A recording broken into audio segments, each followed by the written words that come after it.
Il était une fois, dans un village entouré de vastes sables dorés, une jeune fille courageuse et déterminée nommée Asma.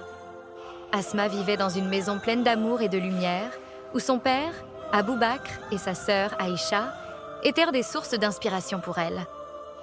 Son père était un homme sage et fidèle, et sa sœur une personne pleine de sagesse. Mais Asma, bien que jeune, possédait un cœur très courageux et une grande foi en Allah. Un jour, un grand danger menaça leur ville, la Mecque. Les ennemis de son père et du prophète, qui étaient les amis de son père, décidèrent de les chasser. Asma se sentit inquiète, mais aussi très forte.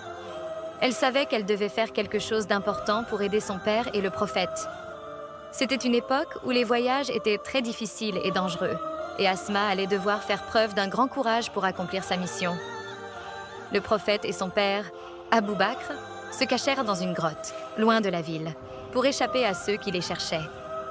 Chaque nuit, Asma traversait les sables du désert, seule, pour apporter de la nourriture et de l'eau aux deux hommes. Elle marchait sous le ciel étoilé, faisant attention de ne pas être vue. Le sable glissait sous ses pieds, mais son cœur était rempli de courage. Elle savait que sa mission était très importante pour la sécurité du prophète et de son père. Un soir, alors qu'Asma faisait son voyage, elle eut une idée brillante.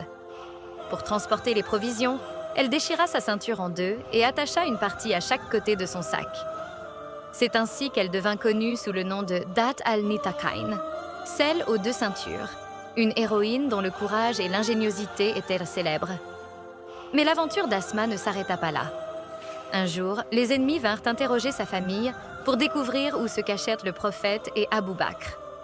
Asma, seule et sans peur, les regarda droit dans les yeux et leur dit que personne ne savait où ils étaient.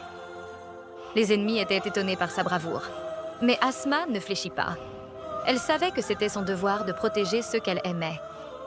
Finalement, le prophète et son père arrivèrent à Médine, où ils seraient en sécurité. Cet événement fut le début d'un grand changement, appelé l'Hégire, qui marqua un tournant important dans l'histoire de l'islam.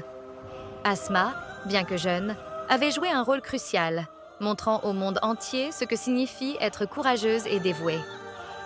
Asma continua toute sa vie à soutenir l'islam avec foi et amour. Elle éleva ses enfants avec les mêmes valeurs de courage et de dévotion qu'elle avait apprises de son père et du prophète.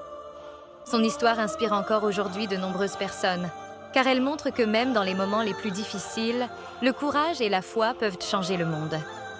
Et ainsi, l'histoire d'Asma bint Abou Bakr nous enseigne qu'une petite étincelle de courage et de foi peut illuminer l'obscurité et que, comme elle, chacun de nous peut être un héros, prêt à défendre ce qui est juste.